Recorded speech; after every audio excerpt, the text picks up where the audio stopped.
Hello, everybody. Welcome to the long-awaited and long foreshadowed Splatoon lore video. I don't really know what to call this right now because I can't call it Splatoon 3 lore video because I'm covering all three games.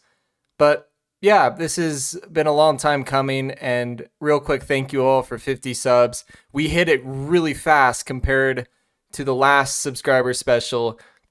So thank you to everybody who's subscribed and been showing just a ton of support for this channel. It really means a lot to me.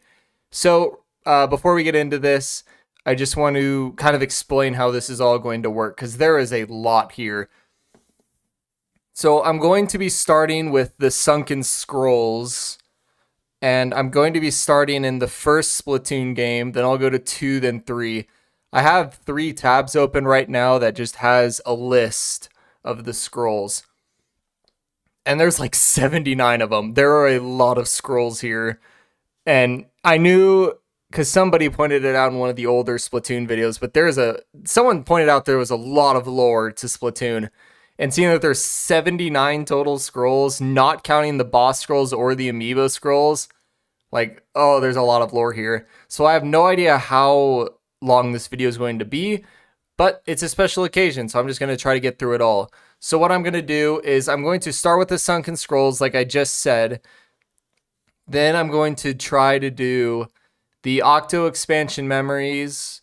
I'm going to try to look at a timeline on the Splatoon wiki page.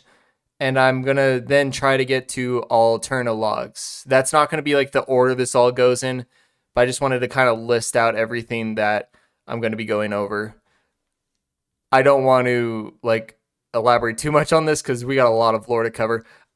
Just also, last thing, just so we're all on the same page, I know nothing about Splatoon lore. That's why I'm making this video. Splatoon 3 is my first ever Splatoon game. I've never played any of the others before. And what you see on the channel is all that I've played. Well, obviously, I've played a little of Splatoon 3 off camera, but you get it. So I have known nothing about the lore, and I didn't really pay attention to the scrolls that I've gotten in the campaign of Splatoon 3 because I knew that I would one day be making this video. So everything that I'm about to read is going to be my first reaction to it. These scrolls don't have a lot of text, so there probably won't be something to react to for every single one of them, which is probably for the best. Otherwise, this video would be like 4 hours long. But yeah, all right. So what I'm going to do is I'm going to start reading the scrolls, and on screen, I'm going to put up a image of the scroll. I thought about doing text, but that'd take forever to edit. I'm already behind where I wanted to be on this. So we're just going to throw up the images and I'll just kind of read it. So yeah, and I'll have some gameplay in the background or something. Anyways, let's just get right into it. So we're going to start with Sunken Scrolls in Splatoon 1, or Splatoon. And here we go. First scroll. Since time immemorial, a rare type of electric catfish known as the zapfish has been prized by Inkling societies as a source of energy. In fact, the entire city of Inkopolis is powered by a single 100-year-old great zapfish. Yeah, cool. One thing that I want to say about this is I believe at the beginning of Splatoon 3, the old dude, the like chief agent or whatever, the grandfather dude, he like called out this Octo DJ dude, this Octo DJ Octopus, and he was like, "You stole the Zapfish again." And that's all I remember. I just remember him calling out the DJ, like, "You stole the Zapfish."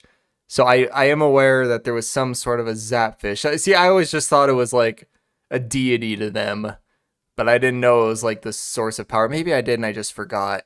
But anyway, let's continue. We Octarians dwell in a world deep underground. The individual caves in which we live are connected by a network of transport devices known as kettles. Wow, you learn something new every day. One thing I want to point out also, this is being read, these 3 articles that I have up are all from the SplatoonWiki.org. I'll have a link to all 3 of them in the description. And I'm reading the North American text. I'm not reading the Europe or OC unless there's like a big difference, but they seem to be relatively the same. If some of you notice a difference between like North American and European or OC, just let me know down below. Like anything that I miss. That's another thing I should have said at the beginning. If there's any differences from what I'm reading or if I'm missing anything, please let me know down below. Like I want to make this video just a whole giant lore dump of everything Splatoon. So if you have anything to add for anybody else watching this, please do so down below. Anyways, scroll 3. This seems to be an Octarian assault vehicle, but it doesn't seem to have an engine. The big question then, how does it move? It's frighteningly clear that the source of Octarian power lies outside the realm of established science. So what, are the Octarians like aliens or something? This scroll was found deep in a rock layer, its age estimated at approximately 2,000 years. It details the ancient turf wars of the time. It seems the ancient 4 vs 4 battle format had already been established at this stage. Okay, so 2,000 years ago, there was like a turf war or something? Like, are we just doing like Vietnam reenactments like through the turf wars? But okay, so it was like a ancient 4v4 game or whatever, and it was established 2,000 years ago. Wow, this lore goes back a long time. Holy cow. The terrifying biology of the Inkling. Strength, can leap up to 5 feet. Brain, simple and predatory. Bones, none. Eyes, can spot prey from 100 yards away. Defense, high pressure, high capacity ink sacs. Sounds just like a normal octopus squid to me. I don't know how far they can see, but 100 yards sight, that's actually kind of low relative to us, but whatever. The Department of Energy has announced that further declines in the availability of electric power are likely to occur in the near future. With the underground domes also deteriorating rapidly, the future does not look bright. The ink sprayed during a turf war vanishes almost immediately after the battle ends. How environmentally friendly and incredibly convenient. Whoa, okay. Huh. That's weird. How does it vanish? Like, I know people like shake it off or whatever. Like when you spray somebody with ink, they like shake their head and it's all just gone. But like how? Like what is this ink exactly? Does it just like evaporate or like what's happening here? Anyways, scroll 8. Paradise Lost by Octolings.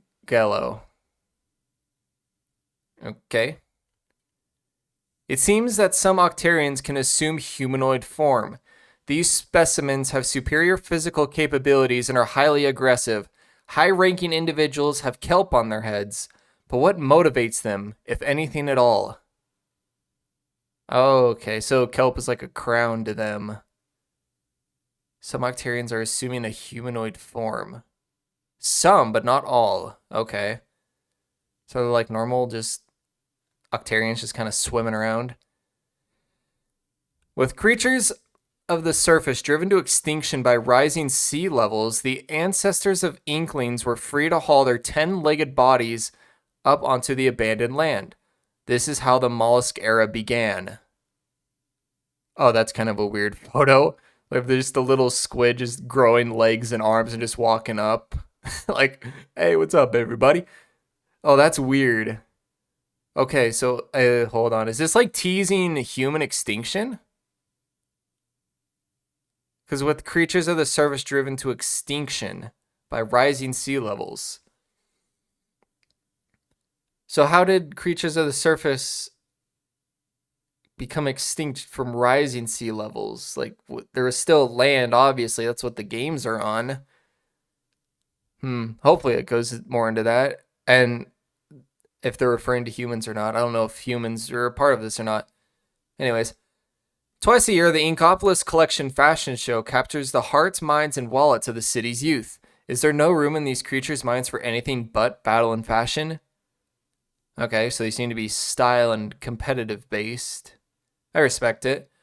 The first battles of the Great War ended in the victory for the Octarian forces. The diligent Octarians easily dominated the Inklings, who were unable to wake up early enough in the morning to defend themselves.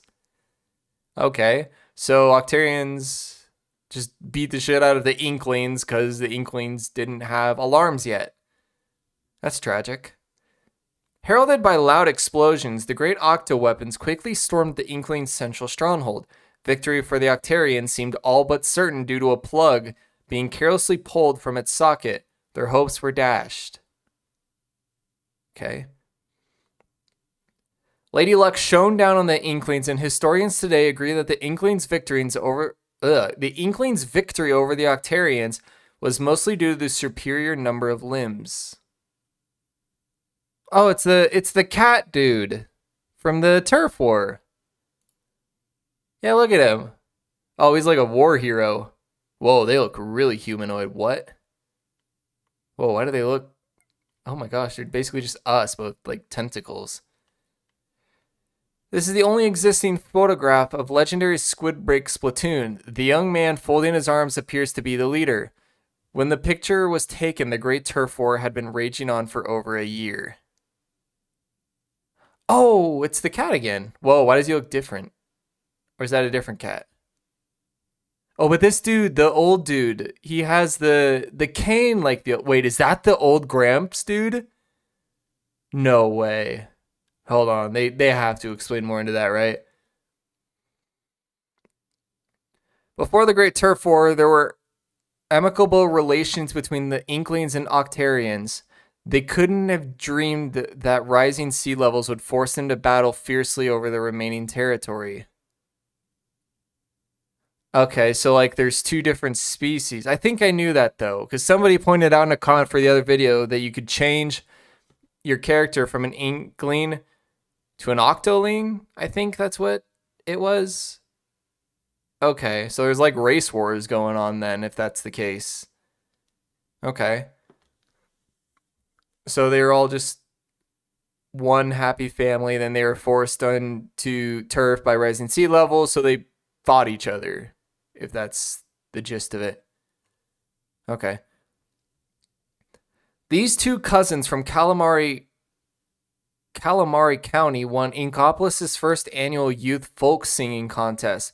Their remarkable voices earned them a standing ovation from all present and catapulted them into the spotlight. Oh, it's just Callie and Marie. Okay. That just kind of came out of nowhere. There was this war, and the Octarians and the Inklings were all fighting, and there was this great war. And then these two cousins were born, and they were like really good singers. They're cousins, okay. See, I always thought Callie and Marie were sisters, because they're called the Squid Sisters. But I guess not. I guess they're just cousins. It's Black Friday every day at Booyah Base Ultra Mega Hyper Sale. Every deal is a doorbuster. If you want to be the freshest squid in Inkopolis, you cannot miss this incredible shopportunity. Okay, we just get an ad. Even in Splatoon lore, there's ads. Thank you. Wonder when the AT&T ad is going to show up. Is the big fluffy one providing shelter for the little fishy one, or is the little fishy one manipulating the big fluffy one? We may never know. Squid Squad's new album, Fresh Kids, takes their trademark squid core sound to a whole new level. Critics call it an auroral buffet of, oh gosh, squidiosyncratic psychedelicy, the perfect theme for any turf war, on sale now. So far it just seems like there was this war, and then they all fought, but then after the turf war, they all made music and fashion, and everything was cool. Is that it? I know that's probably not it, but that's funny. Just a sudden turn. What is this? It looks like a proprietor of that shoe shop. Could there have been an ancient creature that consumed prawns as food? A terrifying thought indeed. Okay. I don't know what to make of that. From the depths of the sea we emerged long ago, seeking the light of the surface in search of still greater lights. We now send this message into outer space, sealed in a disk. Perhaps one day we will encounter other intelligent life. Oh, it's like the thing that America did. They like shot out like a satellite or something that had like a bunch of human culture and whatnot in it, just in case aliens ever found it. They could like learn about us. Is this like the same thing, but they just put it onto a disc and just shot it out? Interesting. Okay. It's a nice little, if it is, that's a nice little Easter egg. The customary chorus of Calamari County. Nowadays, this song and dance may as well be carved into the very DNA of all Inklings. It began as a way to celebrate and show respect for the bounty of the sea. Okay. So they got like Fun little worship songs for the sea. Do they worship the sea? Why are we here? For what purpose do we exist? We must not dwell on these questions. We can merely trust in the will of the universe and spend our days and nights in harmony with the world, celebrating this festival called life. Okay, so they're like always celebrating life. They're very happy to be alive, it seems like. Which would explain all the like fashion and music and festivities it seems like they really are a part of. So yeah, okay, so they're a very happy group. Though academic circles warn of rising sea levels, the policymakers pay them no heed. At this rate, human civilization may be lost beneath the tide. Will even this furry fellow be consumed by the raging ocean? Okay, so humans definitely... Oh, it's the cat again! Oh, it's the weird turf war cat. Oh, he knows the humans. Ooh. Ooh, okay. I was wondering what that cat was. And what, like, the thing with him was. But, okay, so he... Hold on, let me read this again. Though academic circles warn of rising sea levels, the policymakers pay them no heed. At this rate, human civilization may be lost beneath the tide. Will even this furry fellow be conserved by the raging ocean? Okay, so that cat is someone, but why is the cat important? Is there anything important with the human that's holding him? Okay, so yeah, I was right. There were humans. And then there was the great flood that wiped them all out. That wiped us all out. Okay. Okay, I'm putting it all together. Policymakers pay them no heed. Okay, so people warn like, hey, global warming. It's real, it's coming, we're all gonna die if we don't do something. Policymakers like, that's funny. And then humans died, and then the Octolings and Inklings, they like came to land, they started fighting, then the fighting ended, and they just started partying. That's what I've got so far. Okay, so humans were here, but we were wiped out by rising sea levels. Okay, I get that. A 12,000-year-old fossil of a creature with an odd internal skeleton. Its small skull indicates the creature was likely primitive with little intelligence. This specimen appears to have been fossilized in the middle of some kind of ritual. Oh, so wow. Humans went extinct in this game 12,000 years ago. Huh. So one thing to know about me personally is that in university, I studied biology. So relatively speaking, from the extinction of land-based creatures to the succession of a new dominant land-based species like the Inklings and Octolings, that is really fast. Like that's like a snap of a finger in terms of Earth years. In 12,000 years for land-based creatures to go extinct and a new species to evolve out of the water and become as civilized in only 12,000 years is insanely fast. Like even the snap of your finger would probably be really long compared to just how quick 12,000 years is for this, which is really interesting. Okay, so humans went extinct 12,000 years ago. And then up until now, they've gotten to the point of turf war competitions and partying. That's really interesting. Okay, so yeah, humans went extinct 12,000 years ago from some sort of a great flood. This is getting good. Oh, my beloved Judd, it seems the day has finally come. This capsule is designed to remain cryogenically sealed for 10,000 years. Goodbye, my perfect little kitty cat. May your meows echo through the ages. Oh, it's the top of the... What? It's the top of the cat, right? That's him, right? Which should explain the significance of that turf war cat that keeps getting mentioned. Okay. Oh. So so the cat's name is Judd. Okay. So Judd the cat was put into a capsule and cryogenically sealed for 10,000 years. Okay. So they warned of the floods, and then like 2,000 years later, after those first warnings, Judd was put into the capsule, and then another 10,000 years pass, and here we are today. But why would he? How does this cat? How did the no? Because then how did the cat live for 2,000 years? And how? Because like there was the one scroll which showed like the normal or Judd as just like a normal cat, but then it showed him again in like this weird, like big walking on two legs kind of cat. So what happened to Judd? Like was he like mutated or something in this capsule? Like what happened for him to get from just being the normal little kitty cat to being Judd? I guess we'll get into that. Oh, that was it. That was the last scroll of Splatoon 1. Okay, so now we're going to get into the boss scroll of Splatoon. So anti-octopus weapon blueprints, designer Amosis Schellendorf, Ammo Knights, Booyah, base first floor, Inkopolis 11-1. Well, that doesn't explain anything. And then there's the Amiibo scrolls, which are anti-octopus weapon, top secret designer, Amosis, Schellendorf, Ammo Knights, Booyah, base first floor. Yeah, okay. Okay, so nothing really here. I guess it's just the design of the turf war weapons. Okay, so that was the lore of Splatoon.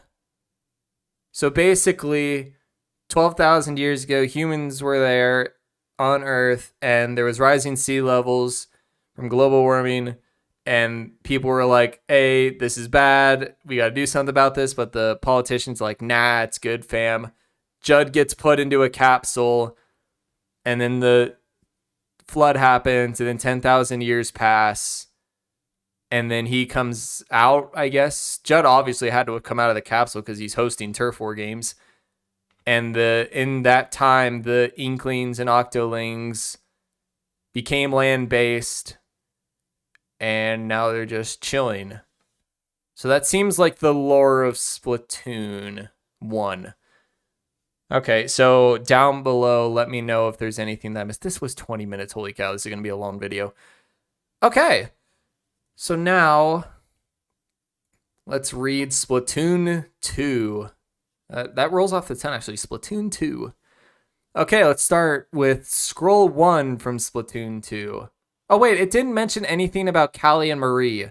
Because apparently they were really, like, important in that game, obviously, because they're in Smash Bros. As a final Smash. But all that the scrolls mentioned was that they became famous. So maybe the other scrolls will explain it, or maybe we'll just have to go to the timeline for that, or I can just look up the story for each Splatoon game. But anyway, let's get into it. Scroll 1.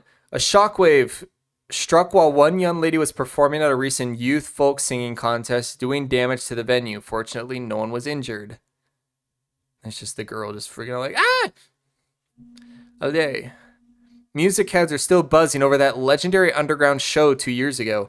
Anyone lucky enough to catch DJ Octavio's opening set and the Squid Sisters headlining had their minds blown and their lives changed that night. Okay. Yeah, the DJ Octavio, he was the one that was hinted that stole the Zapfish. Okay, so yeah, I'm definitely going to have to go back and look up like a summary of the campaigns to learn what exactly went down.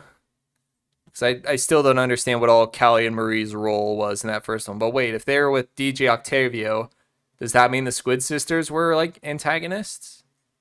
Interesting. Okay. We're moving. Ammo Knights will be moving to a new location soon. Many thanks to our loyal customers for your support. This looks to be a do-it-yourself guide of starting your own mobile business. It looks new, but somebody must have been frying something near it. It has some grease stains on it. This looks like a get-rich-quick scheme by some shady guy with crazy hair. I made a cool 10 million G in a year just by sitting around. Ask me how. Do people really fall for this bilge?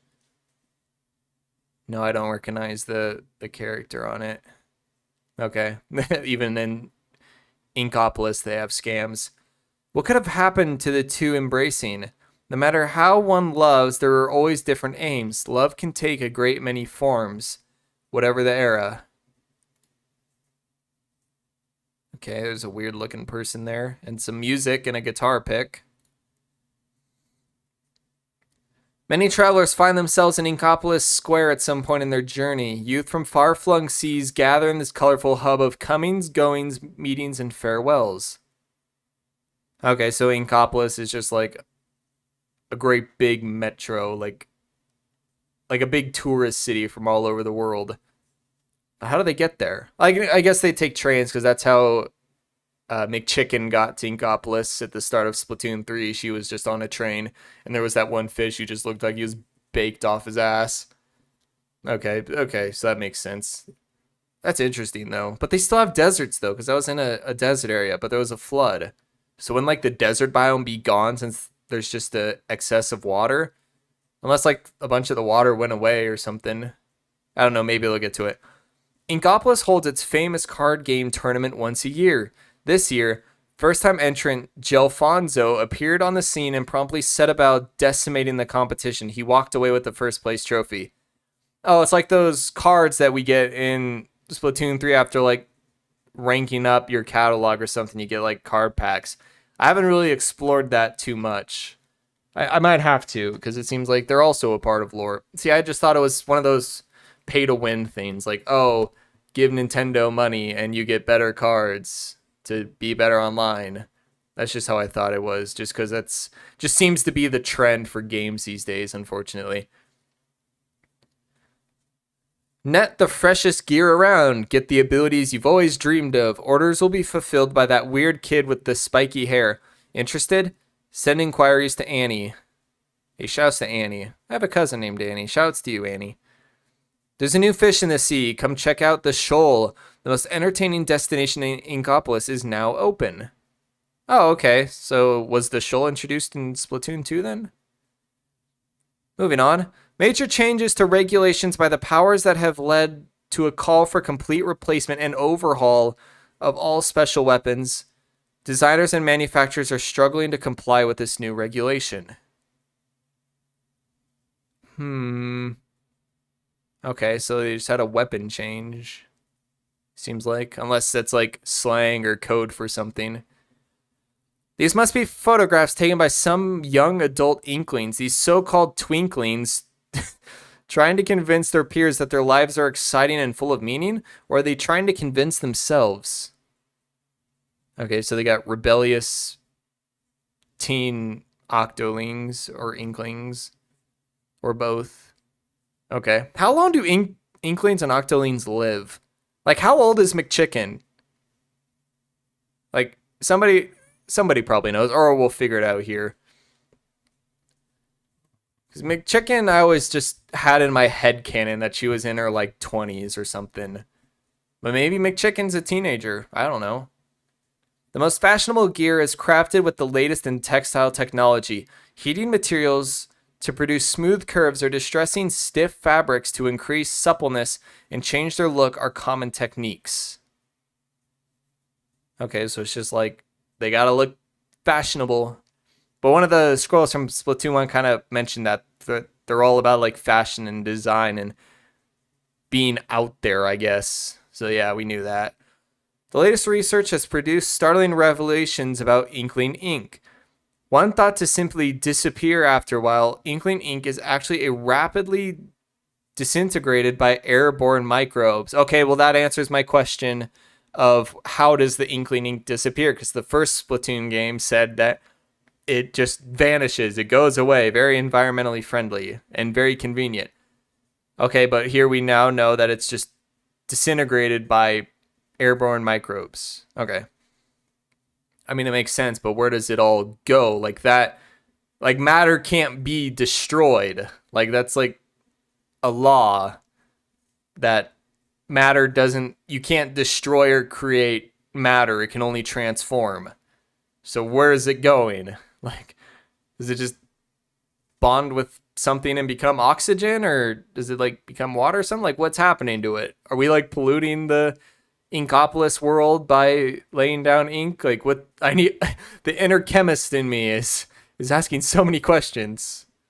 Fuck, man, college chemistry really just fucked my head up. It got me asking all the weird questions like, but what happened to it? Anyways, don't slip up and miss the new album by Wet Floor on sale now. God, that's a good band name. Their style changes like the shifting tides of ink in a battle. Full color or monochromatic, smooth or staccato, or lush and dripping with sound. It's rock for the new generation. I don't know why I struggled with that word. Now hiring egg collectors. No experience required. All ages and backgrounds welcome. A fun way to make some quick G. Grab a friend and join up together. Oh yeah, it's Salmon Run. Hell yeah. Look at that. So was all the game modes introduced in the second Splatoon? When smoke rises from the 7 rings, the pink fish will emerge from the sea, devouring all the creatures of the land. The Book of Modi, Chapter 10, Verse 10. Okay. Some big pink fish. Have I seen that yet? I don't think I've seen that yet. This appears to be a painting from the Middle Ages that depicts the great migration of salmon said to occur once every 70 years. Okay, where do they go? So the salmonoids or salmonids migrate. But where and why? Like weather? Seasonal? But what happens every 70 years that causes a species to migrate? Like usually when a species migrates, it's seasonal. But they do it 70 years. So what kind of weird weather cycle is going on Earth at this point, 12,000 years in the future, for salmonids to start migrating? Salmonids are known for their weapons in tip-top shape. The frying pans they wield have often been passed down from generation to generation. You can see an unwavering pride of these fierce warriors in somewhat crazed eyes. Okay. Oh, that explains why they have frying pans, kind of. Because I asked in a Salmon Run video, why do they all have frying pans? And I guess they just like it and they pass it down. Which also, I didn't even think would hint at, I guess, human existence. I just thought of like the Inklings and Octolings just kind of invented frying pans for cooking. Just because it's a very simple tool. But no, I guess it could have just been human remains over the years. And they pass it down. That's actually kind of cool. Don't miss Problem Solved Studying with Mary on SBS this Thursday night and every week thereafter at 2500 sharp. Whoa, 2500. Tune in for a few study tips and a whole lot of procrastination. Oh yeah, it's the Squid Sister. It's Best Girl. It's the channel representative. Yeah, Marie is... I gotta work in Marie to the channel's canon. She's gonna be like the channel agent or something for McChicken. Because she wears channel colors, so she has to be brought in somehow. But 2500, like, why is there now more hours in the day? Huh, okay. I'm not gonna... This lore is bringing out my inner, like, biology and chemistry teachings. It's really weird. Now I gotta know, like, what happened to Earth? Besides just global warming, was it, like... Did it, like, change its orbit around the sun? Is it like axis all out of whack or something? What happened? Why are there now more hours in the day? I'm gonna stop. I'm just nerding out over it. Anyways, pandemonium ensued when pop star Callie was spotted at the airport by fans after wrapping up filming her new upcoming TV drama in New Sardine. She smiled through it all, but it's clear to this reporter that the pressure of fame is getting to her. Huh, wait, whoa. So, because all that we know from the scrolls of the first Splatoon is that Callie Marie became famous after, like, doing this, like, music performance at this festival. So is this, like, predating that? Like, were Callie and Marie already just doing their own thing? Like, Marie had a TV show on Thursdays, and Callie was an actor or actress. So were they all like famous beforehand and then they just teamed up like, hey, we should become singers now? Or this after the fact? Okay, interesting. I hope that's gotta be like explained later. There's no way. Oh, and also, how did those two become like agents? That's another question I have. Let's move on. Hey, Squid Kids, it's me, Callie Hart. It's been so long since I've written a proper blog post. Being on my own like this, I've got time to think, but sometimes I think too much. But I'm really psyched for filming today. Stay fresh. That was a terrible blog. But whatever, you do you, Callie. Do you ever think, man, this place is ugly. My evil lair could use some pizzazz. Well, just whip out some sparkly fabric and tape and get your decorate on. It looks great, feels great, and it's fun. Give it a try and stay fresh. Okay, it's like locker decorations, but not. This looks to be a thesis on a massive weaponry employed by the Octarians. Specifically, this research shows how sentient tentacles are implanted in their machines as a means of control. The science is at least 15 years ahead of the rest of the world. So the Octarians have just robotic tentacles, I guess. I don't know what to make of it. So one thing that's confusing me is like Inklings and Octarians and the like what their relation. The scrolls didn't really give too much about that. I'm hoping I can find a timeline that just kind of puts it into perspective, because these like I guess species, and they're kind of all commingled right now in Splatoon 3. Like they're all one big society. But it seems like there's like race war stuff going on behind the scenes. I don't know. I'm hoping that the games will sort that out for me, because right now I'm getting them kind of confused on their personal lore. But I get like the world lore. It's actually kind of depressing.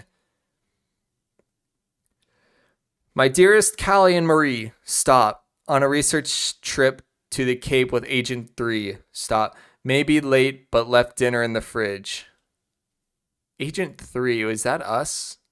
No, it can't be us, because we're Agent 3 in Splatoon 3. So is there an... Oh, no, because the dude, he mentioned, like, when he gave us the jacket, he's like, hey, this is your uniform. It was the old Agent 3's, but now it's yours. Okay, I remember that. So what happened to the old Agent 3? Who was the Agent 3? Huh. And I misinterpreted the beginning part of this. It says, my dearest Callie and Marie, stop. I thought he was like telling them like, hey, like stop doing what you're doing. But then it must be like part of a recording or something. I don't know. Maybe I was interpreting that right. Okay. Calamari Research Labs video log number 5628. This coffin-like device is a historic relic of the old world and is kept under strict lock and key. I unplugged it by accident while cleaning the other day, but it seems to be running somehow.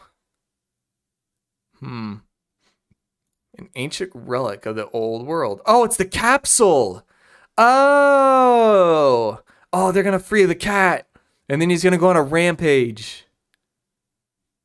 Oh, you know what I just realized? Under all of these, because I said this is all from the SplatoonWiki.org, link in the description, but they have a description of what it means, of like what each thing means, so I should probably start reading that. So going back to the My Dearest Callie and Marie one, it says, a letter from Captain Cuttlefish, yeah, that guy, a map and a fishing lure. Agent 3 was the role the player assumed in the first game's single-player modes. This reveals what happened to Captain Cuttlefish when he disappeared, shown in the Squid Sisters stories, and why he doesn't appear in Octo Canyon. A doodle of a meal can be seen. The scroll's text is written in the style of a telegram. The Cape is mentioned again in the map of Splatlands and Encadia, south of Octo Canyon. Okay, so that means that you, the player, in the first Splatoon game was Agent 3. Okay. So why is he out with the protagonist in Splatoon 2? Interesting. Okay, so wait, was Callie and Marie already a part of the squad at that point? Huh. Anyways, moving on. So we did the lab. Okay, here we go. Oh, Judd, when your capsule opens in the future, you may find yourself alone. Should that be the case, I ask you to re-energize the capsule once again. Oh, dearest Judd, I only hope that you can forgive me for all that I've put you through. Description: sonographs of dividing cells, a cat fetus, and little Judd. On top of a schematic of Judd inside his capsule, a doodle of Judd can be seen. Okay, so it's just like the letter. Okay, so it's just the letter to Judd. Wait, can this cat read? What is so special about Judd? Like, how did he go from an ordinary cat to this? Welcome to Octo Canyon, the world's most gorgeous gorge. Collect all the commemorative souvenir stickers.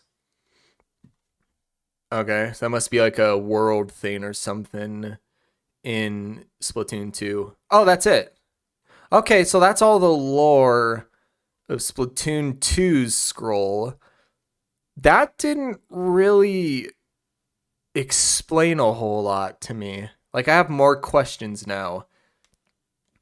I mean, it answered the question of how does the ink disappear, which only made more questions, and it gave a little bit more background on the agents and Callie and Marie, but it didn't explain like how Callie and Marie became agents for their grandfather. Interesting. All right, let's go. Oh my gosh, this is already 41 minutes. Okay, let's do Splatoon 3. So I mentioned multiple times over my Splatoon 3 videos that I would wait to go over all of these until I have them all, but I'm just going to go over them all now just so I don't have to probably backtrack and find them all and do the campaign just in case the campaign videos don't do very well. Then we can just have it. I just want to have everything here. I just want to get it all figured out because I haven't been following them too deeply in the campaign in anticipation of this, as I said in the beginning. Okay, so scroll 1 of Splatoon 3. Greater Inkopolis and the Splatlands have widely different methods of serving up clam mochi. Inkopolis style means a clam wrapped in mochi, but Splatlanders wrap the mochi with clams. They also sprinkle on sesame seeds and top it with hot sauce. It's Splatville's clam de fame. Okay. Long ago, our splat-landed lands were almost washed away by a great flood. All was presumed lost, until 3 lights appeared and united to consume the disaster. Thankful for their salvation, the townsfolk threw a festival with 3 portable shrines as a tribute. What's the description of this? A depiction of great flood washing over the splatlands, with an inkling clinging to a tree. In the sky are 3 lights shining down upon the flood. Yeah, we see that. Closer inspection reveals them to be personal symbols used by Deep Cuts members. In the background. Oh, okay, that's cool. That's a nice little Easter egg. In the background, the Eiffel Tower can be seen collapsing and flipped over. A sticky note with the 3 swirl symbols used in Anarchy's Splatcast logo can be seen, with labels for each swirl. Oh, I didn't notice the Eiffel Tower. I thought that was something else. That's the Eiffel Tower upside down. Man, the Inklings look like really humanoid here. Huh. So maybe all like the characters we play as in the game itself are like really young. So maybe McChicken is like a teenager. She's really young then. I always thought she was older. Visit a sparkling city of chaos, the hottest place in Splatlands. Anarchy, a venue. Walk it, feel it, live it. Special collection, Walk the Splatsville Walk. Page 54. Live wild, live free. We do whatever we want. This town is a melting pot, so let's stir things up. I'm tired of folks pretending to be cool. I want to get so fired up that I boil over. Okay, just speaking to how competitive they are and how they just like to live life one day at a time. Like, I respect it. For the Inklings and Octolings of the Splatlands, aggressive action is the best way to make a splash in the local scene. Youths will often dress themselves in the style of delinquent or hooligan to intimidate peers during combative courtship rituals known as rumbles. Yeah, I remember this one. I remember reading this scroll in the playthrough. So they like to dress as delinquents and hooligans is a form of intimidation. What do they mean by combative courtship rituals? Is that like how they like find their partner? I can't really get a read from the comic. But yeah, how do like Inklings and Octolings reproduce? Like, do they lay eggs like regular squids? Or how does that all work? Like, what's the biology of them? and the fizzy or whatever. How do they work? That's what I want to know. How do they work? But interesting. Okay, but they mentioned here Inklings and Octolings. Okay, interesting. I'm still a little confused on the whole Inklings and Octolings. Like, do they hate each other or not? Or are they good now? Because the older schools kind of hinted at like a race war going on, but I've said that before. The lobby I've built doesn't have a single standout feature because everything in there is feature worthy. If you don't have the greatest turf war experience ever, I'll eat the smaller of my two claws. Glenn Fiddler, President and CEO. Okay. Oh, wait, hold on. No, never mind. Grisco Industries, Occupational Safety Guidelines. 1, keep your eggs in the game. 2, I'll try to grab one more. Could end with one less of you. Sea goes dark, tide goes up. 4, ACB, always check the basket. 5, throw eggs. Don't yoke around. It seems pretty straightforward there. Salmonids mature by returning to the waters where they were spawned. Sometimes, in very rare cases, a young salmonid will stray too far from their original school during a run and become lost. Their wandering quest to return home can lead to prolonged starvation and an insatiable appetite. Aw, poor little guy. Splatville's rowdiest, loudiest trio is hijacking the airwaves. Clean out those ears and open those eyes wide for your hometown hype squad deep cut. Tune in and catch them if you can. So it seems like all the Splatoon games have like some sort of an idol. But what about 2? No, I don't know what 2 had. Because Splatoon 1 had Callie and Marie, like musicians. Splatoon 2 probably had something. And Splatoon 3 has the podcasters. Okay.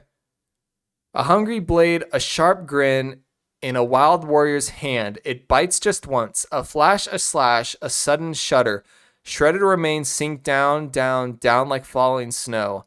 A fleeting flurry, brief as life itself, falls around my open parcel. Huh, okay. Don't know what to make of that. Moray eel manipulation, secret dances of the Onaga clan.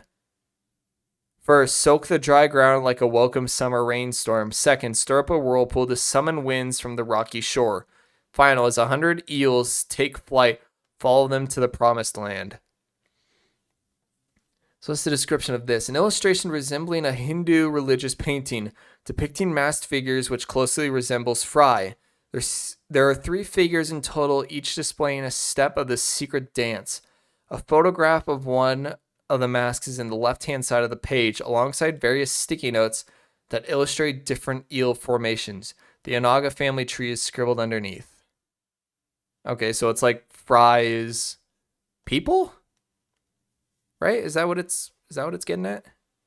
Anyways, the Mana clan's early morning ritual. After careful grooming of their pectoral fins, I remember this one, the family gathers around their favorite breakfast. This unique plankton dish, a family recipe passed down across generations, is said to enhance the mind, body, and bodily toxins. Okay, so it's just giving kind of lore of the other species here in Spotsville, which is cool. It seems pretty diverse.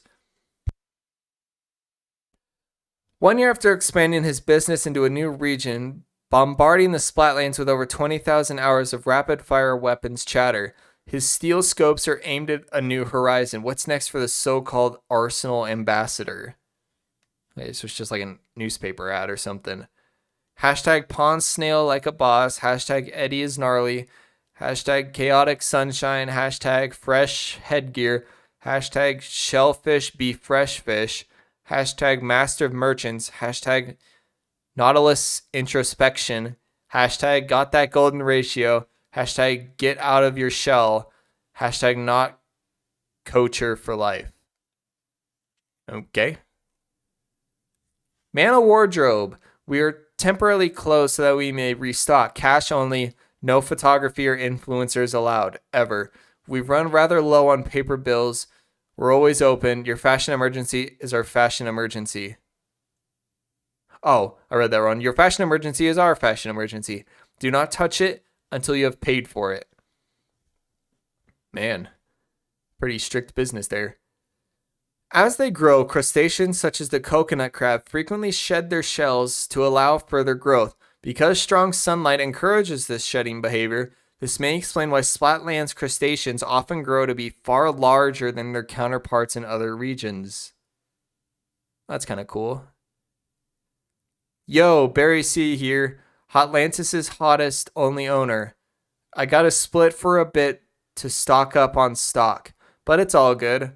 Harmony is filling in, and she knows this shop way, way better than me. So business, that's going to keep right on booming.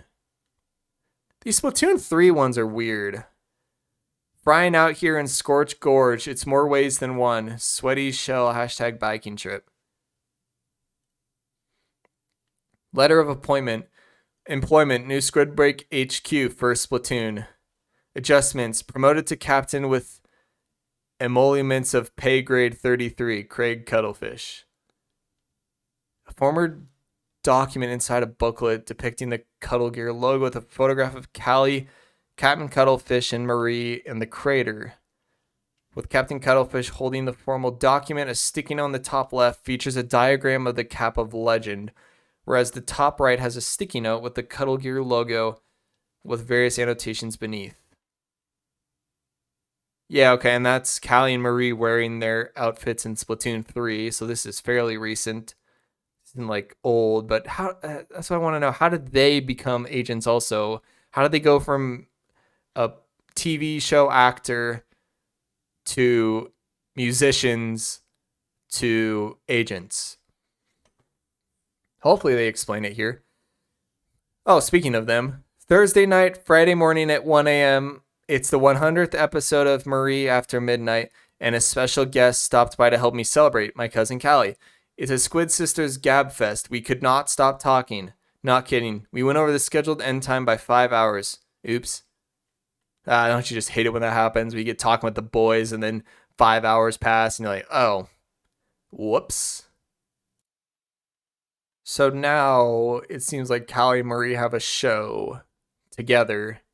Oh, no, that's right. Callie was the guest. Okay. It still doesn't explain a whole lot, but let's keep going. Seems these are instructions on how to mummify an Inkling. Maybe in older times, Inklings thought if they preserved their bodies after death, they could be revived someday. But that's, well, there's no way this is a real one stuck in here, right? No, of course it isn't, right? Okay, interesting. They used to mummify themselves. Interesting, okay. Like Egyptians. The description says a dried inkling or a replica of one held together with toothpicks, various sticky notes surrounding the page, following a process for how it was preserved, as well as various labels on the page itself. It doesn't explain a whole lot. Okay, after leaping from Inkopolis Square to the world stage, Off the Hook has found their new side project, performing vocals for a rising rock band as Damp Socks featuring Off the Hook. Discovered online, their super talented collaborators offer an upbeat, melancholy sound that had OTH hooked. Oh, I know those two. Oh, are they the idols from Splatoon 2? I have seen those two somewhere. And if Splatoon 2 had idols, it'd probably be them. Yeah, I think those are the idols from Splatoon 2. Okay, so they were a punk rock band. Okay. So how did we get from like a pop band to a punk rock band to podcasting? Interesting, okay. Operation Lil Judd's Judgy Judgment. Praise behavior, analyzing praise for quality. No imperfections found. I guess I'll just go after the toe beans. Oh, okay, so it's just Judd being Judd. God, I wanted to know so much more about Judd. Like, what is he? And the last one. Subject name Marigold. Neoshio Aranda Elias, Anarchy District 3-redacted. Poison Rogue Elias Rude redacted 19-6 Chattanooga. I'm so sorry if I'm mispronouncing these names. Ranchiu Elias South Gill Province, Tailfin City Redacted District. The description of this: 3 IDs showing individual staff in different hairdos, all with various information hastily scrawled out with thick black lines. A striker depicts staff in a shopping basket, and 2 sticky notes in the top right depict staff. Okay. Okay, so that is all of these sunken scrolls in the 3 Splatoon games. That just leaves me with way more questions than answers. So is like the Splatoon lore like not finished yet? Because there's still so many questions about the first 2 games that I have. Like the first Splatoon game with its scrolls are very well done with kind of explaining the world lore. And then 2 and 3 kind of start doing the like species lore and the Inkopolis lore, but they don't really explain everything. They just leave kind of everything open-ended up to interpretation, which I do like. I think all lore should have some parts that are open to interpretation, but it feels like this just created more question than they answered. This is going on for 56 minutes. Holy cow. Okay, that's done. So I'm going to go to a timeline.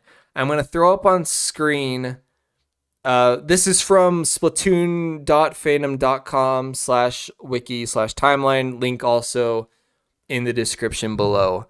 So this is just the timeline of everything. I have not read this yet, but hopefully this answers some questions and confirms some ideas that I've had about the world. So let's get right into this. This is going to be a long video. Okay, so this first section is prior to the Great Turf Wars 12,000 years ago. Around 12,000 years ago, Judd is born. Around 12,000 years ago, a printer used to determine each Splatfest theme was produced. So do we already know like what the future Splatfests are going to be? Or was this like the first game Splatfest and everything in Splatoons 2 and 3 is new, like expansion? Because like this is gonna be a weird reference, but like in Yu-Gi-Oh, there was the ancient cards that Pegasus found on the stones, and he like recreated them into the card game. But as the card game evolved, they made their own cards and just kind of expanded upon what they found. So is that kind of what the situation here for this is? Like the original Splatfest themes were printed on this paper, but in like the later games, they just expanded upon Splatfest and created their own themes to kind of keep the ancient, I guess, tradition alive. Am I interpreting that the right way? Let's keep reading. 12,000 years ago, a human is buried with gaming devices. Sunken scroll at stage 26. 12,000. Okay, that's like a source. Okay. 12,000 years ago, a professor created a cryogenic capsule that could freeze someone for thousands of years. At this time, this professor created a telephone, Tartar, that stored humanity's knowledge and watched from afar. Judd is preserved in the cryogenic capsule. Oh, okay. So the professor made the capsule and saved his cat. And he stored humanity's knowledge. Okay. Maybe that's why the Inklings and Octolings were able to advance so far. But still, 12,000 years for their, I guess, evolution, that's pretty damn quick still, even then. 12,000 years ago, flooding sea levels drown out much of Earth's land, its humans, and its flora and fauna. Yeah, we knew that. 12,000 to 2,000 years ago, for 10,000 years, there was no activity of sentient life. Oh, wow. So the Inklings and Octolings popped up in the span of 2,000 years. That's like unrealistically quick. So is a 12,000 year development for their species, but even still, that's wild. Like, that is insanely fast. And they didn't even bring in like there was a nuclear holocaust and everyone died, but the radiation like messed with everything, and then they all popped up and they started partying. Like, that's honestly what I thought it was going to be. Like, if you're going to tell me that like the humans were all wiped out and then the Inklings and Octolings succeeded them and took over everything, I'm like, oh, they absolutely went with like nuclear holocaust or something like that. You know, like mass wiping out of people due to nuclear war or something, and the radiation like made all this. That would have been my guess, because that's like the cliche route to go. But no, good on the game to just base it off of mass flooding, which is cool. I like that. I really do. The mollusk era, 2,000 years ago. 2,000 years ago, global water levels recede, forcing many marine creatures on what used to be the Earth's dry land to evolve and become more intelligent. Some of these creatures also develop a humanoid structure. For example, squids evolve into Inklings, while octopi evolve into Octarians and Octolings. Okay. Because I said earlier that I was confused on the whole Inkling, Octarian, and Octoling thing. Like, what's all their relation? So yeah, squids evolved into Inklings, the octopi evolved into Octarians and Octolings. So that'd make Octarians and Octolings cousin species? Or are they the same species? No, they can't be the same species, otherwise they would just have the same name. So they must be like a cousin species or something. Okay, the mollusk era begins. 2,000 years ago, the Inklings begin to use Zapfish as a prized power source. Yep. 2,000 years ago, Judd is released from his capsule and becomes the judge of the earliest known turf wars. Okay, so that explains why he's always on the end screen of turf wars. But how? How did he get here? Because there was that one scroll, I think in the first game's lore, that showed him as just like a normal cat with his owner. So how did he go from a normal cat to the Judd that he is now, where he's like sentient enough to be the judge of these legendary competitions? And how did he become the judge of it? Like, did he found everything? Like, is Judd like a super intelligent cat or something? I have so many questions about Judd. The Great Turf War and surrounding events 100 years ago and after. Before 100 years ago, Inkopolis and Calamari County are founded. Calamari County's customary chorus is composed to celebrate and respect the bounty of the sea. Around 100 years ago, Captain Cuttlefish and DJ Octavio are born. They later become the representative leaders of the Inklings and the Octarians. Okay. That's cool. That's kind of cool. So Captain Cuttlefish is like a old president. That's cool. 100 years ago, sea levels rise again, forcing the Inklings and Octarians to fight over the remaining dry land. Around that time, the Octarians build the great Octo weapons. Okay. So what about the Octolings? So the Inklings and Octarians fought, but where are the Octolings in all of this? Are they part of Team Octarian, or are they just kind of off doing their own thing? 99 years ago, Captain Cuttlefish forms the Squid Break Splatoon with 3 other members, possibly including someone who appears to be Sheldon's grandfather, Amoses Schellendorf, as its leader. After 99 years ago, Amoses Schellendorf creates 5 or 8 blueprints for weapons, including one for the Hero Shot replica. Okay, so they formed those Splatoon and start building weapons. Okay. After 99 years ago, the Octarians were victorious through the course of the Great War, aided by their great octo weapons.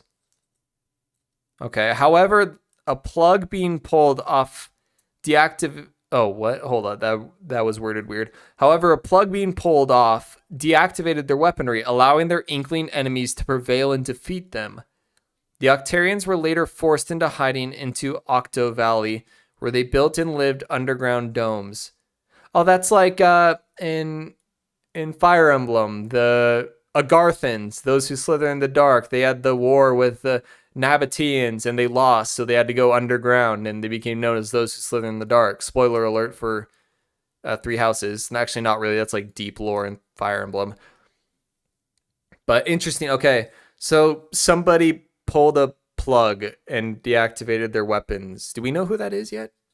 Like, and why would you have your weapons be able to be just defeated by unplugging them?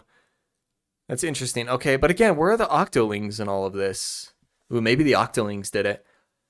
After 99 years ago, the turf wars became popular competitive sport instead of a serious conflict as they used to be 2,000 years ago.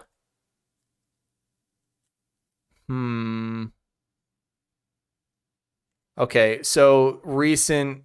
Okay, hold on, let me take a step back. So 2,000 years ago, the Inklings and Octarians fought, right? No. When was that? Okay, so 100 years ago, the Inklings and Octarians fought, because of the rising water levels again. But where are the Octolings in all of this? That's what I don't get. I get that they fought the Octarians, but where are the Octolings? Or are they the same thing? And if they are the same thing, like there's a massive chunk of lore. There's a massive chunk of lore missing because they went in the span of 1 year.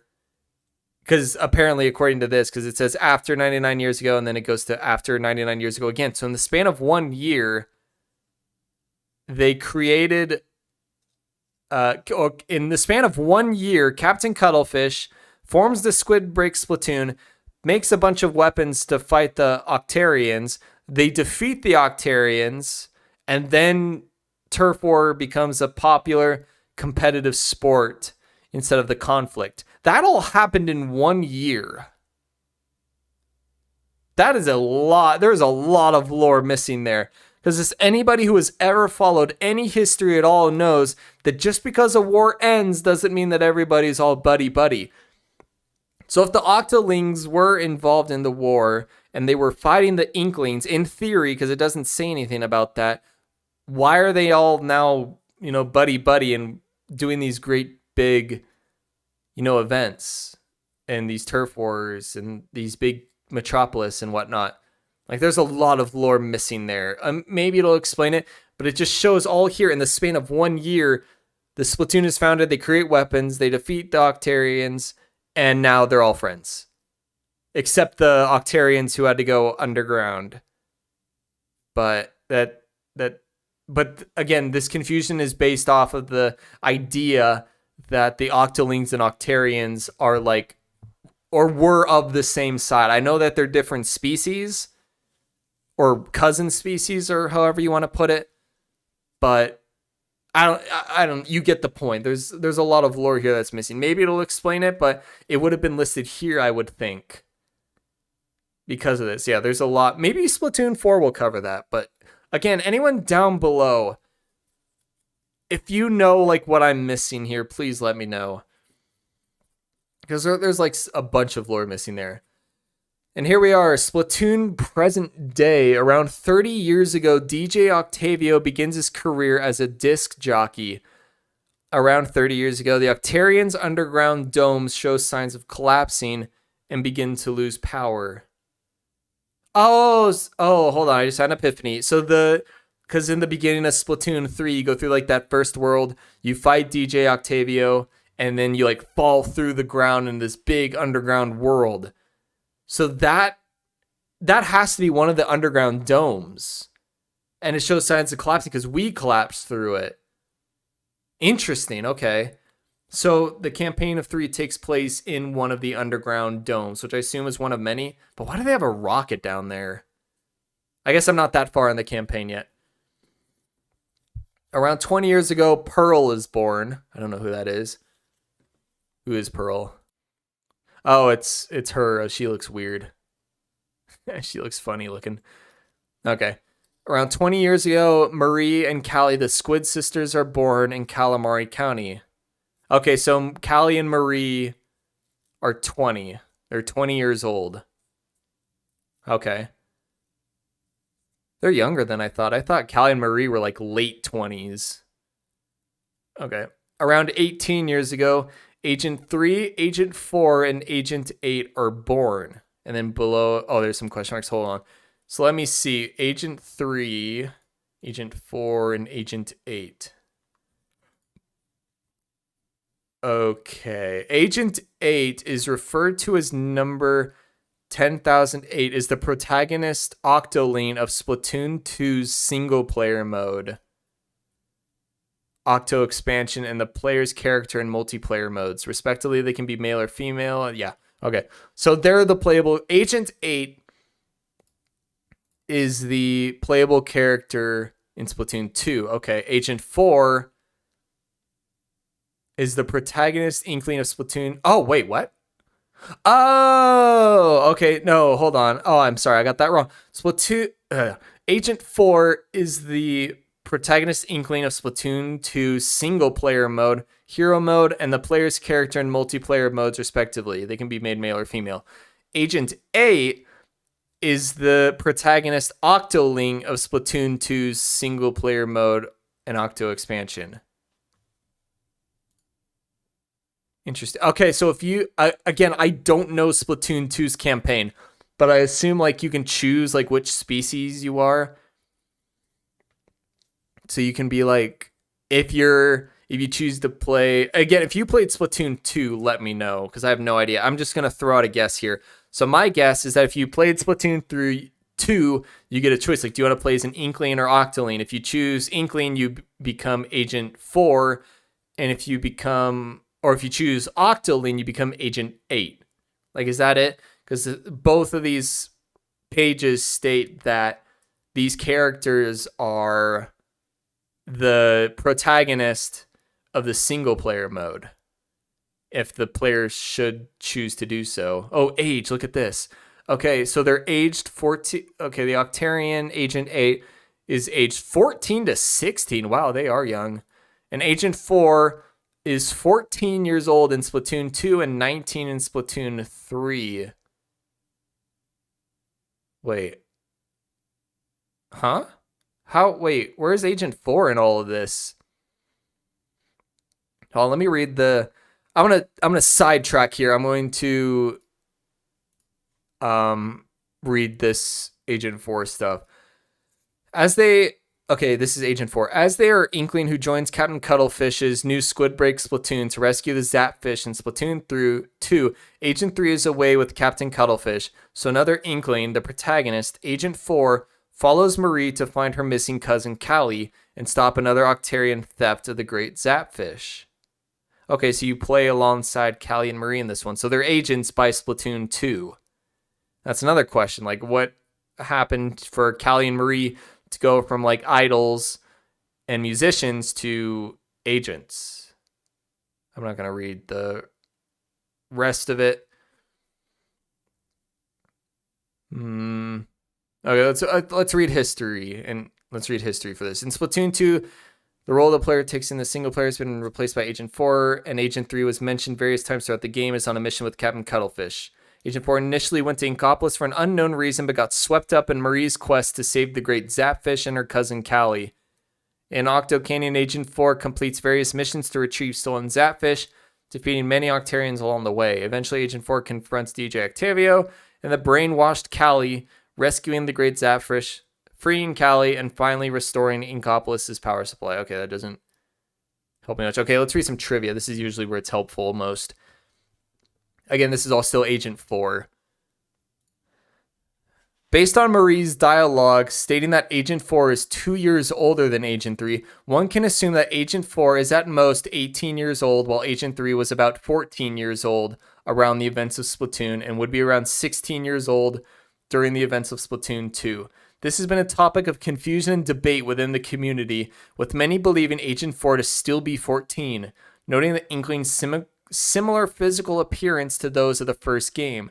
Marie's statements, which would make Agent 4 roughly 18 years old, also contradicts a statement made in an interview with Splatoon 2 producer Hisashi Nagami that, quote, the previous playable Inklings would be around 16 now, so the new 14-year-old Inklings will step up to the plate. The playable Inklings will still be around 14. It is unknown if this is an oversight or not. It is also suggested that Marie's dialogue is a meta joke, directed not towards Agent 4, but towards the player who controls Agent 4 themselves.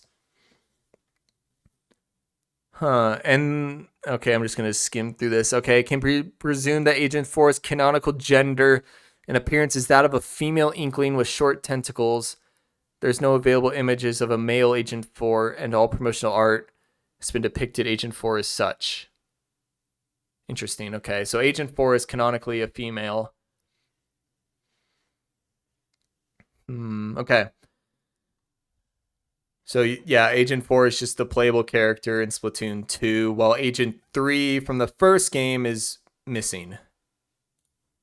Okay, that makes sense. That makes sense. All right, so let's go protagonist Agent 3 and Agent 4. because this was also linked, because it says around 18 years ago, Agent 3, Agent 4, and Agent 8 are born. So according to this wiki, they're 18 in Splatoon 3, which would make them all like 16 in Splatoon 2 and 14 in Splatoon 1. Anyways. Oh gosh, there's a lot to this. Okay. Agent 3 and new Agent 3 are the protagonist Inklings of the single player mode, hero mode, and the players. Yeah. As they're the Inkling who joins Craig Cuttlefish's new Squid Break Splatoon to rescue the Zapfish, they are known as Agent 3 within the Squid Sisters, Callie and Marie, as Agents 1 and 2, respectively. Oh, okay. So Callie is Agent 1, Marie is Agent 2. Okay.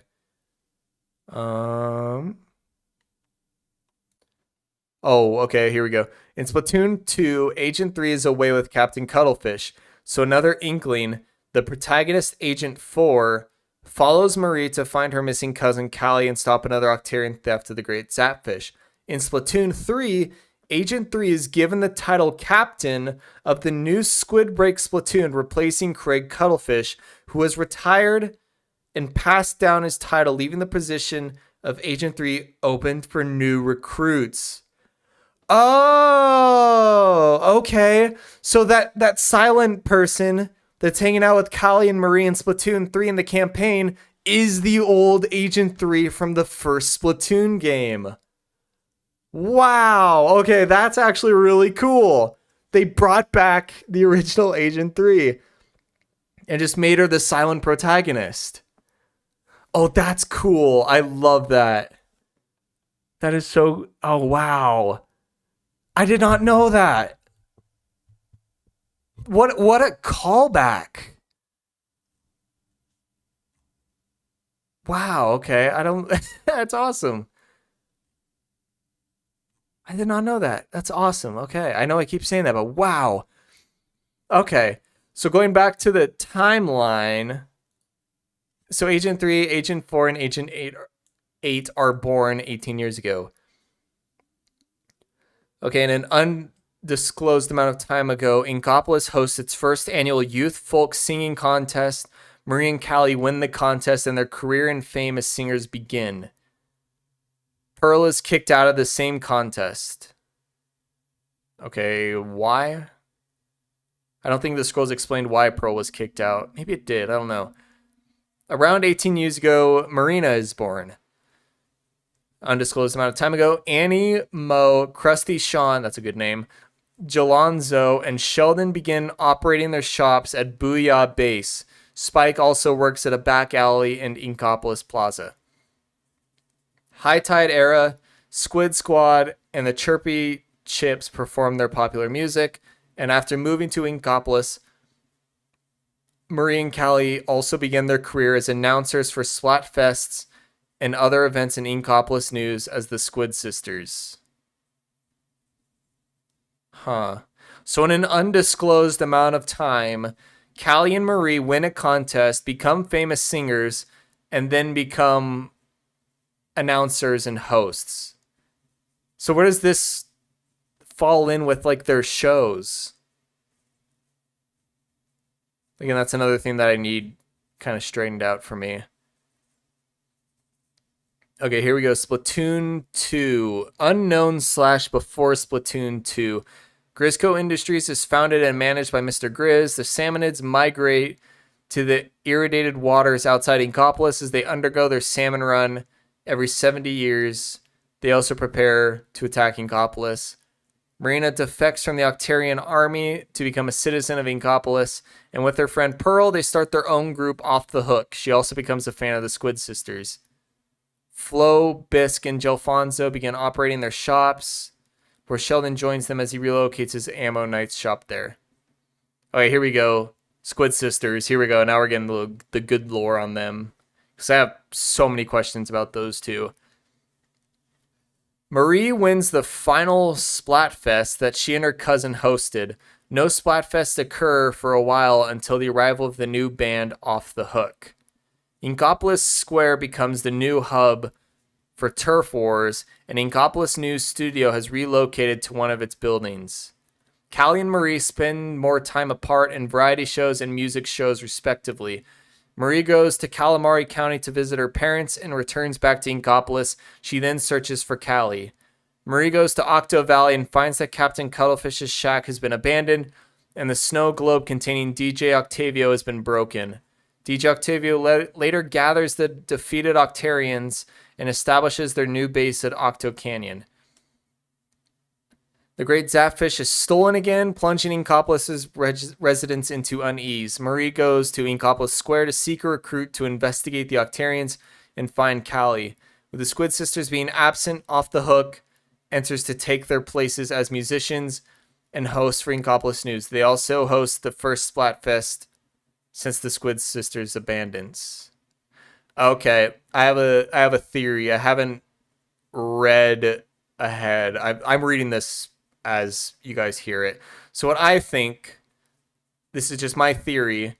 So Marie wins the final Splatfest that she and Callie hosted, and then hold on. Yeah, okay, they win the Splatfest, and then they start spending more time apart, doing their music and shows respectively that I've been asking about, and that the scrolls also show that they both were doing their own thing. So they go off and do their own thing. There aren't really any Splatfests. So Marie, then they spend some time apart. Marie goes to visit her parents. She comes back and searches for Callie, and who apparently goes missing because Marie goes and finds that Captain Cuttlefish's shack is abandoned. The snow globe containing Octavio is broken, and that he's like building an army. So yeah, that would explain why Callie went missing, because she got tied up in that probably. And the Great Zapfish gets stolen. Marie goes to seek help to find Callie. And yeah, so my theory is that like the DJ Octavio being freed and returning with his army or whatever and separating Callie and Marie was all done by the Off the Hook 2, that duo from Splatoon 2. So I'd be willing to bet like they're the antagonists. Like they set everything up to get rid of the popular Squid Sisters so that they could become famous. Because it says that with the Squid Sisters being absent, Off the Hook enters to take their places as musicians and hosts for Inkopolis News. Okay, that makes sense. So then my question is, what happened to them? Like, what happened to Off the Hook? Because Callie and Marie are off doing agent things, and they're clearly not idols anymore. So did, like, the new podcast people, Deep Cut, did they get rid of Off the Hook, and then so they could become famous? Is this, like, a never-ending cycle of, like, groups cutthroating each other to get ahead? Like, is that what this is? That's my guess. But anyway, let's keep reading. Octo expansion / meanwhile. During the events of the main story of Splatoon 2, Agent 3 faces off against one last Octoling who would later be known as number 10,008 or Agent 8, who had a change of heart after hearing the Calamari incantation for the first time. The two battled until an unknown assailant captured all three of them and dragged them into the deep sea metro. Agent 8 then loses their memories and works alongside Captain Cuttlefish to find Agent 3 and get back to the surface. Here they meet a telephone. Agent 8 then has to complete a series of tasks in order to collect 4 things. It's a weird name. To get to the promised land. They then meet Sea Cucumber. That's an awesome name. The conductor of the Deep Sea Metro, who explains the functionality of the CQ-80 system. Pearl and Marina offer their support from the sidelines, allowing Agent 8 to skip some of the more difficult levels if proven too hard for them. However, if Agent 8 chooses to accept their help, they can move on to the next level, but miss out on receiving a fully colored mem cake. Once Agent 8 collects all 4 things, the telephone assembles in the machine that is supposed to bring Captain Cuttlefish and Agent 8 back to the surface. This soon proves to be a trap, as the machine itself is actually a blender intended to turn them both into raw material for the sanitized Octarians. Agent 3 manages to break them out, but at the cost of getting knocked unconscious for a good majority of the final battle. Agent 8 later fights a partially sanitized Agent 3 and eventually manages to get to the surface to stop the telephone's evil plans. I'm just imagining like a floating cell phone through all of this. I don't know what to think of a telephone. The telephone then reveals himself as Commander Tartar, a sentient AI created by a professor as a last-ditch effort to aid the development of the next dominant species. Tartar then strayed from his programming as he was disgusted by the trivial nature of the Inklings and Octarians. He then sought out to create his own master race of sanitized Octarians. After Agent 8 uses Marina's hyperbombs and covers the humanoid contraption completely with ink, Pearl uses her princess cannon to finish the job, marking another win for the Squid Break Splatoon. Agent 8 joins Pearl and Marina on their way to Inkopolis Square. Agent 3 goes out on patrol and Captain Cuttlefish returns to the Deep Sea Metro to check in on the denizens of the deep for just a little longer. Marie then checks in on her grandfather to see when he'll come home, preparing a meal for him when he gets back.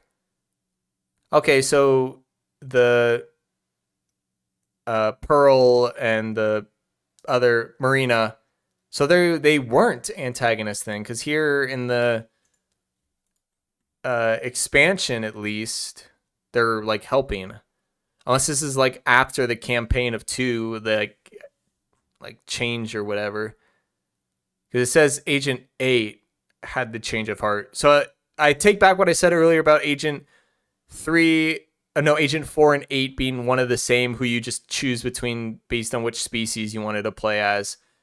So I think you play as Agent 4, but Agent 8 is also there, or you play as Agent 4 in like the base game, but you play as Agent 8 in the expansion.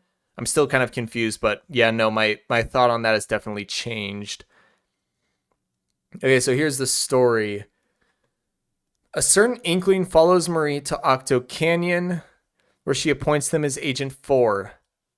Together with Sheldon, the 3 recover young Zapfish from the resurgent Octarians. Sometime between stages, Agent 4 and Marie receive a comm link. The voice sounds suspiciously like Callie. Agent 4 and Marie stumble into Callie at DJ Octavio's stage, where they find that she has been brainwashed under DJ Octavio's control. After freeing her from her brainwashing, she and Callie reunite and perform spicy calamari incantation, helping Agent 4 defeat DJ Octavio. The Great Zapfish is placed once again with Inkopolis. The current salmon runs take place to gather golden eggs for Gizco Industries. Okay, now I'm confused about Callie and Marie's relationship with DJ Octavio. Because I got the impression that Callie, Marie, and Octavio were all like in cahoots in the first game. Like they're all in on it together. Like maybe they were the antagonists, but from all of this, it just seems like Callie and Marie were always the protagonists to begin with. I'm going to read the next thing I'm going to read on this is the Squid Sisters page.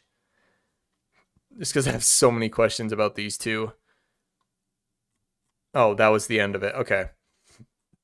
So now let's read the Squid Sisters page. Okay. The Squid Sisters are an idle Inkling pop duo based in Inkopolis, consisting of cousins Callie and Marie. They were former hosts for the Inkopolis news program, which announces events for new DLC and other battle-related news. Yeah, like what the Deep Cut podcast does, but they do it for the first Splatoon. Okay. They used to host and manage Splatfest. Their voice actors are Katie Pop and Mireille Kikuma. Yeah, I know they're in Smash Bros. That's where I know them from as their assist. Oh, they're an assist joke. I thought they were a Final Smash. I don't know why I forgot that. In hero mode, it's revealed that the two of them are Captain Cuttlefish's granddaughters. They are also Agents 1 and 2 of new Squid Break Splatoon. Despite their title being Squid Sisters, they are actually cousins. Okay. Okay. Callie, her tentacles, which are black with a pink gradient at the ends, are very long and tight. Oh, this is just description. Okay.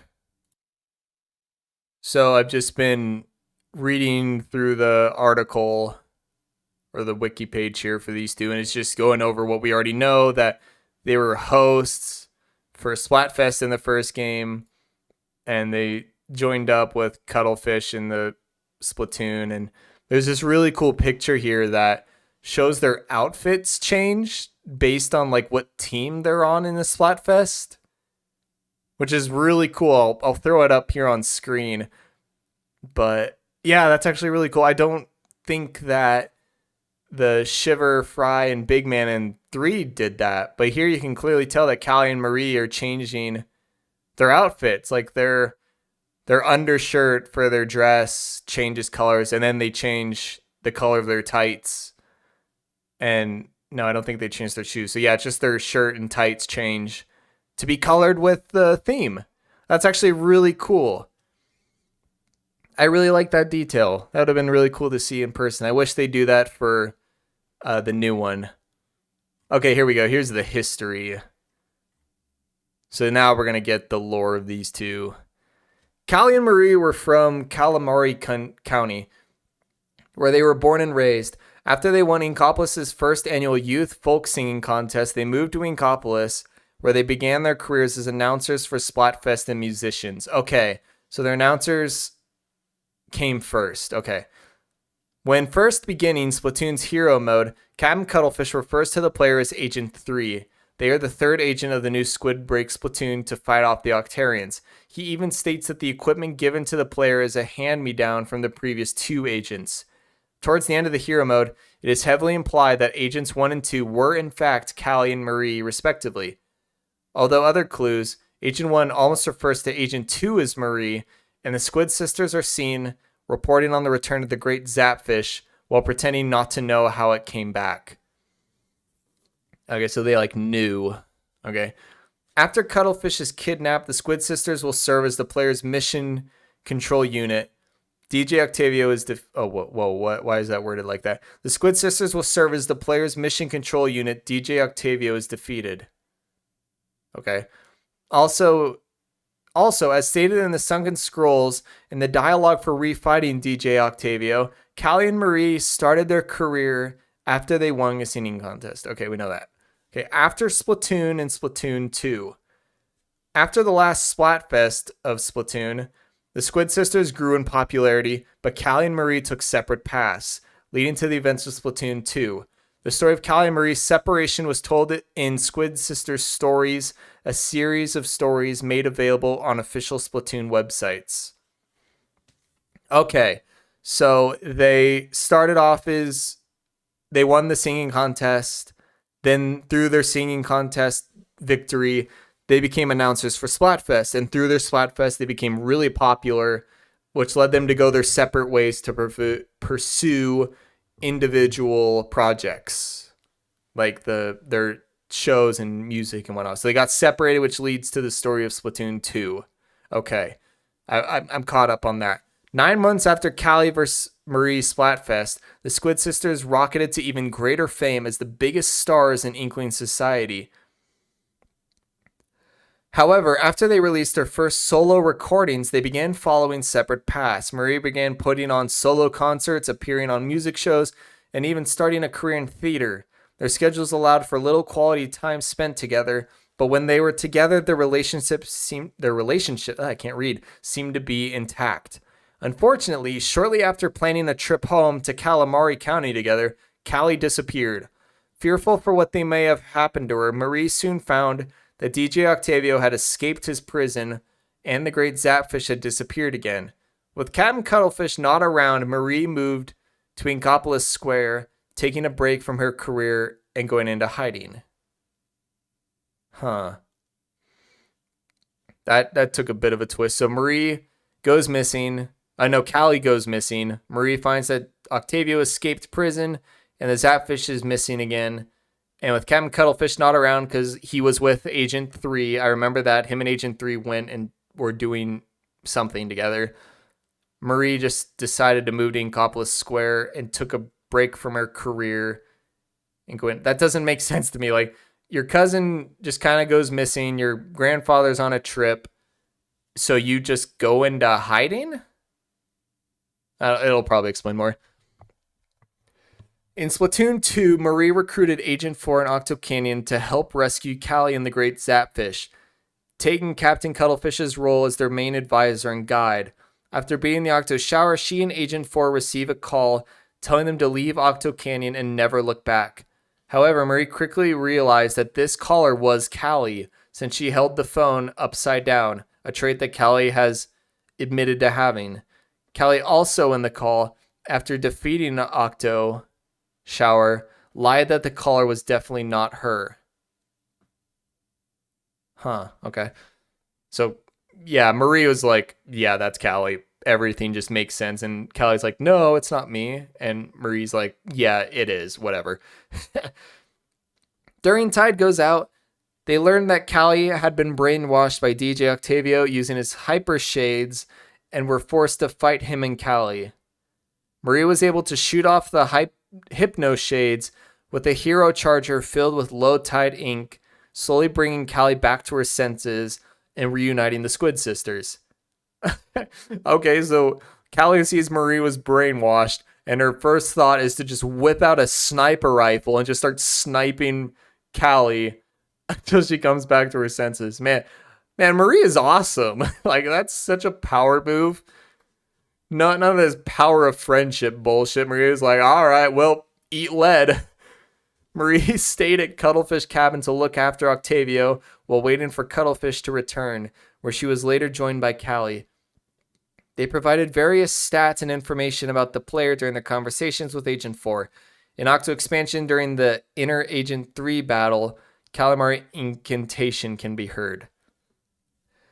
Okay, now we're going to get into the Splatoon 3 lore. I'm actually not going to read this with the Inkling sisters just because I don't want to be spoiled for the main plot of the Splatoon 3 campaign, because I do want to play it still on the channel. So that I'm going to just skip over. And apparently here there was a live performance of the real life Squid Sisters. Huh. Oh, it had digital projections of Callie and Maria. That's kind of cool. I'm getting off topic here. Okay. Yeah, and if you didn't see my community post, I have the Callie and Marie amiibos. I got them for the cool armor in the game, and also I think their designs are really cool. Okay, so now let's just read some trivia. If the player looks at the Squid Sisters through their window while they're chatting with each other in their Inkopolis Plaza studio, Callie and Marie will stop talking and wave at the player.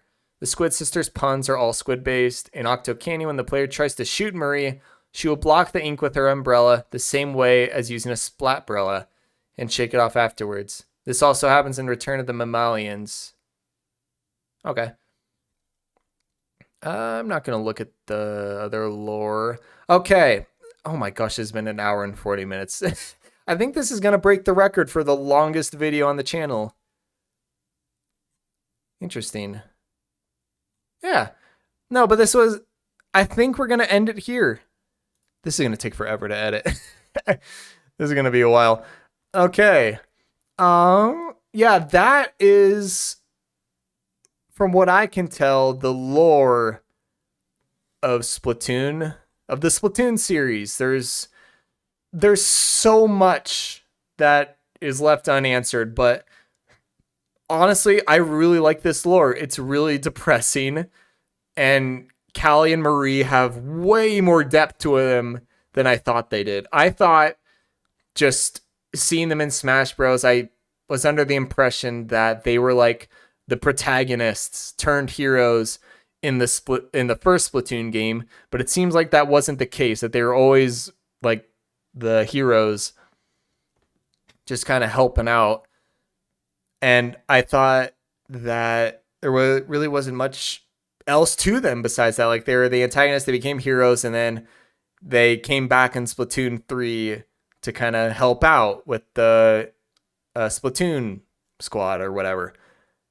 But no, they have their whole backstory. They were heavily involved in Splatoon 2, which changes my original theory on Splatoon 2 that the other two, the Pearl and the other one, were the antagonists who like got rid of them to like boost their own career. But no, I was definitely wrong on my initial theories on them. So I want to wrap the video up here. If you made it this far, congratulations. That is so awesome. But I have so many questions about this game.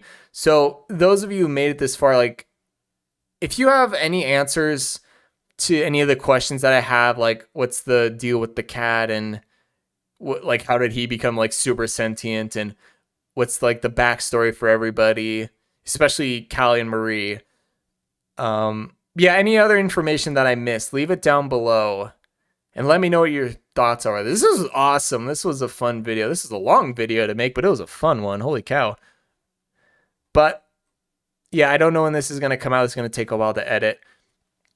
But yeah, thank you everybody again for 50 subs. This was absolutely worth it. And if you think that I missed like a bunch of readings or whatnot, let me know and I'll make a follow-up video to this if you guys show it enough support and love. Like, I really want to learn the Splatoon lore, but I have a good idea now of the lore of the game. That much I know. Like, I think I got a general grasp of it. And also, my favorite part, I'm going to say my favorite part. My favorite part about all of this is learning that the silent person with Callie and Marie in Splatoon 3's campaign is the Agent 3, the playable character from the first Splatoon game. That is awesome. That is so cool. And I love that. Like, that's awesome. Doing this video definitely makes me want to go and play the campaign again. Like, I recorded a couple episodes about a week ago, but now I just want to keep playing. I want to see how the story of 3 plays out. And now I want to play the campaign of Splatoon 2. I know 2 is on the Switch, but I know that the first one is only on the Wii U, and people have been like saying, please port it to the Switch. But no, yeah, I definitely want to play the campaigns now of 1 and 2 in addition to finishing 3, just because there's just so much here. I love it. But yeah, once again, thank you everybody for 50 subs. Really means a lot to me. The next sub goal will be 100. I haven't quite decided what we're going to do for 100 yet. And let me know any other lore that I either forgot or was asking about, or that you'd want me to know down below. I read everything and do my best to respond in a timely manner. And yeah, again, thank you all so much for watching, and I will talk to you all later. Bye for now.